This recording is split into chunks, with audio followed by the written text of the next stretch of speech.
कैसे हैं आप लोग। हम लोग सॉलिड स्टेट के इस लेक्चर में पढ़ेंगे ठोसों में संकुलन क्षमता। तो ठोसों में संकुलन क्षमता हम लोग पहले समझते हैं। मान लिया कोई क्रिस्टल है, सोडियम क्लोराइड का है या नमक का है या शक्कर का है। मान लिया शक्कर के क्या है, जो क्रिस्टल है, मान लिया ये शक्कर का क्रिस्टल हमारा है। तो जो शक्कर का ही क्रिस्टल है यह बहुत से परमाणुओं से बना होगा, बहुत से कणों से मिलकर बना होगा। एक क्रिस्टल में बहुत से कण होंगे तब जाकर ये क्रिस्टल बना होगा। ये सब कण हैं, हजारों संख्या में, लाखों संख्या में जब कण आपस में संयुक्त होते हैं तो एक शक्कर का क्रिस्टल प्राप्त होता है, या एक नमक का क्रिस्टल प्राप्त होता है, या एक सोडियम क्लोराइड का क्रिस्टल प्राप्त होता है। तो यह स्वयं एक क्रिस्टल, जो शक्कर का क्रिस्टल एक है, वो भी क्या है, जो हम कहते हैं ये इतना छोटा दाना, एक नहीं होता है, ये भी क्या है, घटक कणों से बना होता है। तो ये भी क्या है, बहुत से घटक कणों से बना होता है। तो इन क्रिस्टलों को हम क्या मान लेते हैं, इसको समझने के लिए हम ये घटक कणों को समान आकार के गोले मान लेते हैं। मान लिया हमारा शक्कर का क्रिस्टल ये है, तो इसमें क्या है, ये काहे से बना है, समान आकार के इसमें गोले बार बार एक दूसरे पर उपस्थित होंगे, एक दूसरे को स्पर्श करते हुए रखे गए होंगे, तब जाकर क्या है, ये शक्कर का हमारा क्रिस्टल प्राप्त हुआ होगा।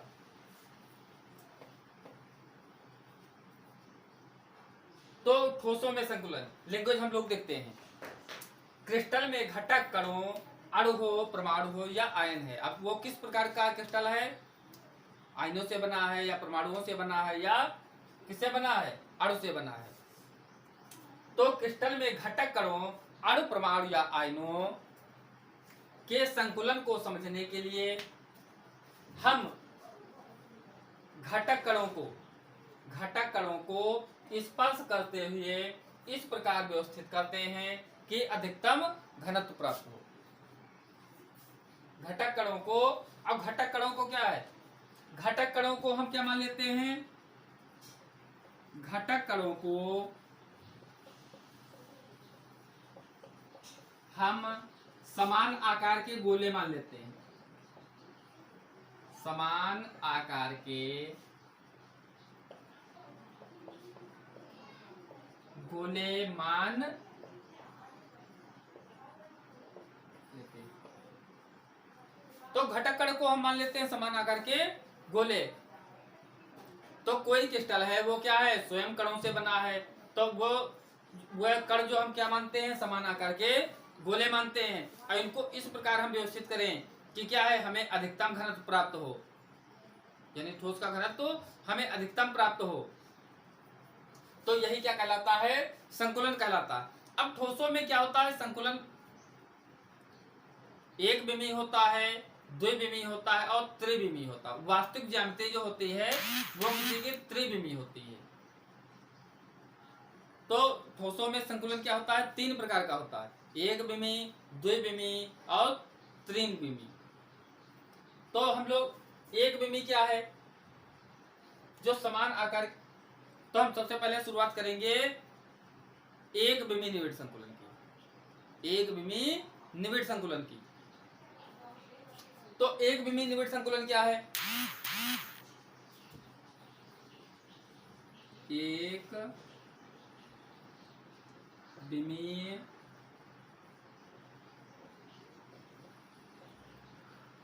निविड़ संकुलन।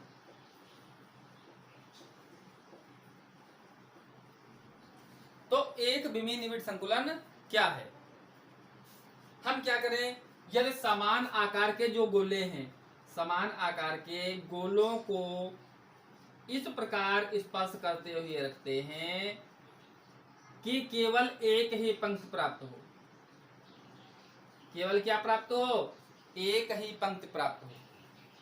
यदि हम समान आकार के गोलों को इस प्रकार एक दूसरे से स्पर्श करते हुए रखते हैं कि केवल क्या है, एक पंक्ति प्राप्त हो, तो इस प्रकार के हम निविड़ संकुलन को कहते हैं एक विमीय निविड़ संकुलन।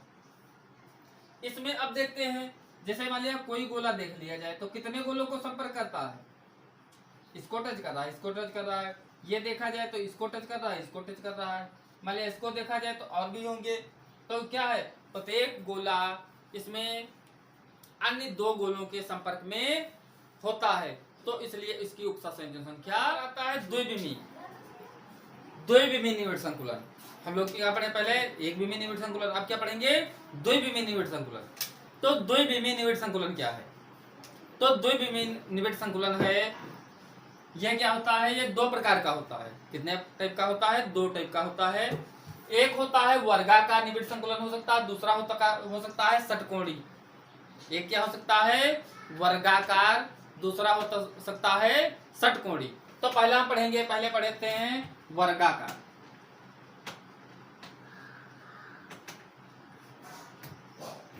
वर्गाकार निविड़ संकुलन, वर्गाकार निविड़ संकुलन। तो यदि हम क्या करें, एक विमीय निविड़ संकुलन के संकुलित गोलों पर दूसरी परत को इस प्रकार व्यवस्थित करें कि या क्या हो, इसके ठीक ऊर्ध्वाधर हो और ठीक क्षैतिज हो, तो इस प्रकार का संकुलन को कहते हैं वर्गाकार निविड़ संकुलन या वर्गाकार द्विविमीय निविड़ संकुलन। हम लोग देखते हैं, हम लोग अभी देखे थे एक विमीय निविड़ संकुलन, तो हमारा ये है एक विमीय निविड़ संकुलन।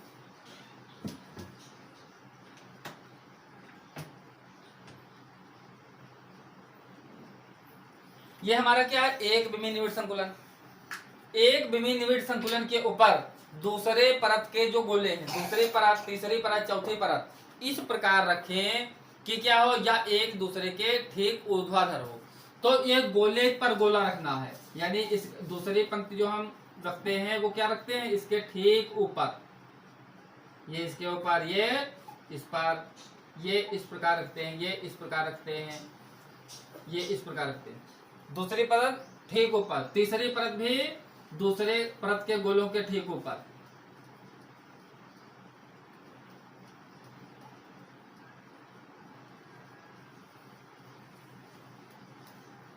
चौथी परत अगर व्यवस्थित भी करें, चाहे जितनी परत उपस्थित व्यवस्थित करते जाएं, तो क्या हो, इसके जो गोले हों ये क्या है, एक दूसरे पर ठीक ऊर्ध्वाधर। तो इस प्रकार के संकुलन में हम द्वितीयक पंक्ति को इस प्रकार व्यवस्थित करते हैं कि ये प्रथम पंक्ति के ठीक, इसके गोले जो हैं वो प्रथम पंक्ति के गोलों के ठीक ऊर्ध्वाधर स्थित हो। देखो ऊर्ध्वाधर स्थित है, द्वितीयक पंक्ति के भी गोले क्या है, द्वितीयक पंक्ति पर ठीक ऊर्ध्वाधर। तो क्या हो, अर्थात इस प्रकार के वर्गाकार संकुलन में क्या होता है, द्वितीयक पंक्ति तृतीयक पंक्ति हम इस प्रकार व्यवस्थित करते चले जाते हैं कि इनके गोले एक दूसरे के क्षैतिज तथा एक दूसरे के ऊर्ध्वाधर, ऊर्ध्वाधर माने एक गोला पर गोला, गोला पर गोला, ठीक ऊपर स्थित होते हैं। तो इस प्रकार का जो संकुलन प्राप्त होता है उसको कहते हैं वर्गाकार निविड़ संकुलन या द्विविमीय। द्विविमीय हम पढ़ रहे हैं तो द्विविमीय वर्गाकार निविड़ संकुलन क्या कहेंगे, द्विविमीय, या हम लिख भी देते हैं। पहला क्या है, द्विविमीय, द्विविमीय। तो ये हमारा क्या होगा, द्विविमीय वर्गाकार निविड़ संकुलन ये हमारा प्राप्त होगा।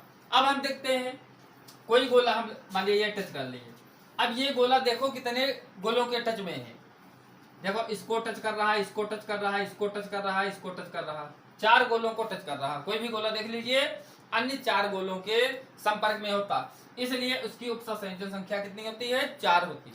प्रत्येक गोला ठोसों में के संकुलन में प्रत्येक गोला जितने अन्य गोलों के संपर्क में होता है उसकी वह उपसंयोजन संख्या कहलाती है। अब इसमें ये प्रत्येक गोला क्या है, 4 गोलों के टच में है। अगर इनके चारों को केंद्रों को मिला देते हैं हम, देखिए चारों के केंद्रों को हम मिला देते हैं तो क्या है, एक वर्ग प्राप्त होता है। चारों के क्या मिलता है हमें, ये इस प्रकार का वर्ग मिलता है। जैसे मान लीजिए ये गोला बीच में था, इसको मिला दी, ये गोला, ये गोला इससे मिल रहा, इनको चारों को हम मिला दिए तो क्या मिला हमें? वर्ग मिला। चलो देखते हैं।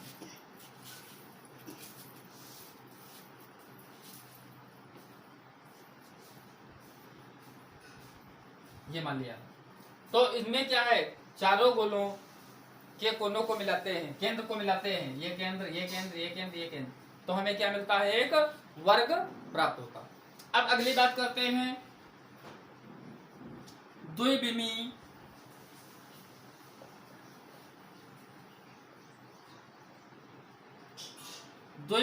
षटकोणी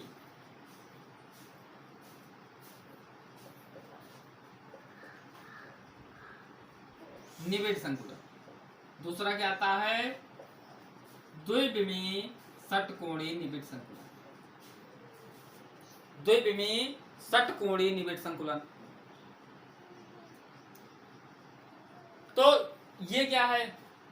इसमें भी क्या है? द्विविमी षटकोणी निविड़ संकुलन को क्या है, हम पहले क्या बनाते हैं? मान लिया हमारा ये क्या है? एक विमी निविड़ संकुलन था। ये क्या था? एक विमी निविड़ संकुलित करते थे। इसके दूसरी पंक्ति को हम इस प्रकार व्यवस्थित करते हैं कि ये इसके गर्तों में आ जाए, यानी गड्ढों में। गर्त माने गड्ढा। दूसरी पंक्ति के गोलों को हम इस प्रकार व्यवस्थित करते हैं कि यह इनके किसमें जाए? गर्तों में जाए, गड्ढों में चले जाए। तो इसके गड्ढे में क्या है? ये इनके गड्ढे में ये आया, ये दोनों देखो बीच में गड्ढा है, तो यहाँ ये आ गया, यहाँ ये आ गया, यहाँ ये आ गया, यहाँ ये आ गया।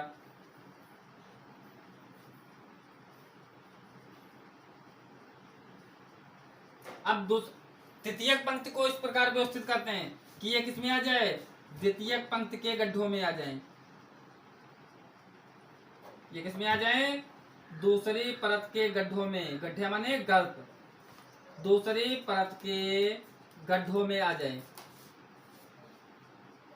इस प्रकार हम जो व्यवस्थित करते हुए पढ़ते चले जाते हैं, तो हमें क्या प्राप्त होता है? द्विविमी। इस प्रकार हम गोलों को व्यवस्थित करते हुए चले जाते हैं, तो क्या मिलता है? द्विविमी षटकोणी निविड़ संकुलन। अब षटकोणी का क्यों कहा गया? इसमें क्या है? इसमें वर्ग प्राप्त हुआ था, चार गोलों को मिलाए थे, और इसमें प्रत्येक गोला हम लोग देखते हैं तो कितने गोलों के संपर्क, मान लिया ये गोला हम ले लिए, ये कितने गोलों, देखो 1 2 3 4 5 6। इसमें प्रत्येक गोला कितने, अगर गर्तों में हम रखते हैं, गड्ढों में रखते हैं, तो प्रत्येक गोला 6 गोलों के संपर्क में होता है। अच्छा, इसलिए इसकी उपसंयोजन संख्या भी क्या होती है? 6 होती है। तथा 6 गोलों को केंद्रों को अगर हम मिला दें, 6 गोलों के केंद्रों को हम मिला दें, तो क्या प्राप्त होता है? हमें षटकोण प्राप्त होता है। यदि ये गोला था, तो हमें क्या है? 6 गोलों के केंद्रों को मिला दिए तो हमें क्या मिलता है? एक षटकोण की संरचना मिलती है। तो इसलिए इसको क्या कहते हैं? द्विविमी षटकोणी निविड़ संकुलन। इसके बाद आता है त्रिविमी निविड़ संकुलन। तो त्रिविमी इसी प्रकार समझने के लिए क्या होता है? त्रिविमी निविड़ संकुलन में क्या होता है? अगर क्या है, द्विविमी निविड़ संकुलन के ऊपर एक परत और रख दी जाए, द्विविमी निविड़ संकुलित परतों पर दूसरी परत हम और रख दें, यह परत रखी है, इसके ऊपर क्या रख दें? दूसरी परत और रख दें, तो क्या होती है? त्रिविमी संरचना प्राप्त होती है। अब इसमें क्या है? मान लीजिए ये क्या मिला था? यह द्विविमी, वास्तविक जो संरचना होती है त्रिविमी होती है। घन हम लोग देखे हैं, चाक का डिब्बा देखे होंगे, तो चाक का डिब्बा क्या होता है? त्रिविमी होता है। तो अगर क्या है, त्रिविमी अगर निविड़ संकुलन पढ़ना है, तो क्या है? द्विविमी निविड़ संकुलन के ऊपर इस प्रकार के, इसके ऊपर परत रख दें, फिर परत रख दें, फिर परत रख दें, फिर परत रख दें, तो क्या है? दो परतों के बीच जिस प्रकार के ये आकृति प्राप्त होगी, दूसरी में भी इसी प्रकार आकृति प्राप्त होगी। और ऐसे इसके अगर केंद्रों को हम मिलाएं, तो एक आकृति ये प्राप्त हुई थी, दूसरी क्या प्राप्त होगी? एक ये प्राप्त होती। अब दोनों को ऐसे चारों कोनों को मिलाएं तो हमें कैसी संरचना प्राप्त होती है? ये एक परत की ये हो गए, दूसरी परत कौन हो गई? ये हो गई। इसको क्या है, सबको मिला दिए तो एक घन प्राप्त होता है। तो अगर क्या है, द्विविमीय निविड़ संकुलित परतों के ऊपर हम अन्य परतें व्यवस्थित करते चले जाएं तो हमें क्या मिलता है? त्रिविमीय निविड़ संकुलन मिलता है। और इसी प्रकार त्रिविमीय द्विविमीय षटकोणीय निविड़ संकुलित पर हमें अन्य परतों को रख करके हमें षटकोण भी प्राप्त किया जा सकता है।